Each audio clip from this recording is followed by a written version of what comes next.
आम्ही यड्रावकर साहेबांचा गट फुटू नये या ठिकाणी, तो एकसंघ राहावा यासाठी मी पोटतिडकीनं बोलत आहे.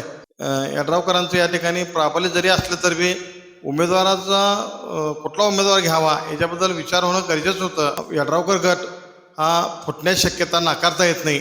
त्यांनी आम्हाला कुठल्याही कार्यकर्त्याला विचारत न घेता ही उमेदवारी जी फायनल केली हे थोडं शोकांतिक आहे. त्यामुळं कार्यकर्ते सगळे नाराज आहेत आणि अशा उमेदवाराला जर तुम्ही उमेदवारी देत असाल तर हे अन्यायकारक आहे. त्यामुळं अजूनही वेळ गेलेली नाही. नमस्कार, मी राजेंद्र अण्णा जोगळे, घोसरवाड. मी गेली 40 वर्षे खासदार बाळासाहेब माने व शामराव पटले यड्रावकर साहेबांचा कट्टर कार्यकर्ता आहे. 40 वर्षापासून मी या ठिकाणी काम करत होतो. मी सुरुवातीला खासदार बाळासाहेब मानेंचा कार्यकर्ता होतो, पण नंतर ज्यावेळेला रत्नापना कुंभारराव शामराव पटले यड्रावकर यांच्यात वांधं झालं, त्यावेळेला मी यड्रावकरांचा कार्यकर्ता म्हणून घोसवाडमध्ये पहिल्यांदा मीच या ठिकाणी वाचा फोडलेला आहे आणि मी यड्रावकरांचा कार्यकर्ता म्हणून काम करत आलेला आहे. 40 वर्षे मी काम करत असताना निष्ठेनं प्रामाणिकपणे मी काम केलं आहे या ठिकाणी. आता जिल्हा परिषदेची निवडणूक आल्या, ह्या 9 गावामध्ये यड्रावकर साहेबांचा होल्ड आहे. जास्तीत जास्त मतदान या यड्रावकर साहेबांचं या ठिकाणी आहे.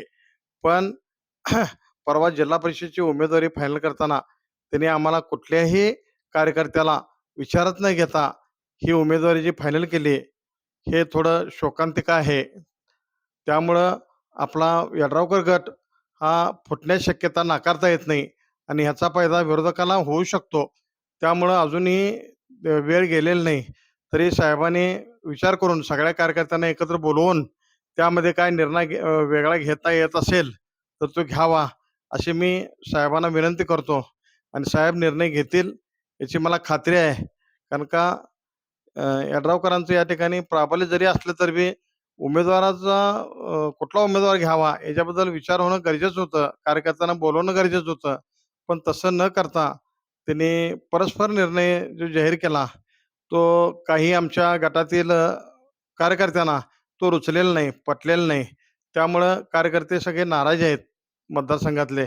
तरी याचा पुनर्विचार व्हावा व 2 दिवसात तो निर्णय घ्यावा ही मी विनंती करतो.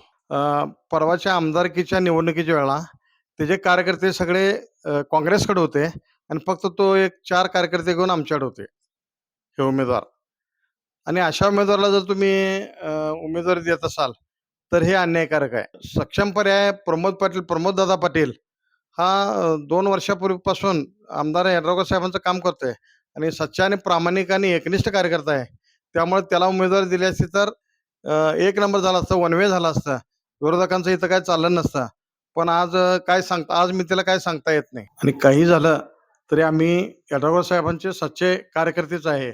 आम्ही यड्रावकर साहेबांचा गट फुटू नये या ठिकाणी, तो एकसंघ राहावा यासाठी मी पोटतिडकीनं बोलत आहे. शेवटपर्यंत रक्ताचा थेंब असेपर्यंत, जीवाजीवासोपर्यंत मी यड्रावकर साहेबांचा पाईकच असणार आहे. त्यामुळं याचा गांभीर्यानं विचार करावा व योग्य तो निर्णय घ्यावा अशी साहेबांना मी विनंती करतो.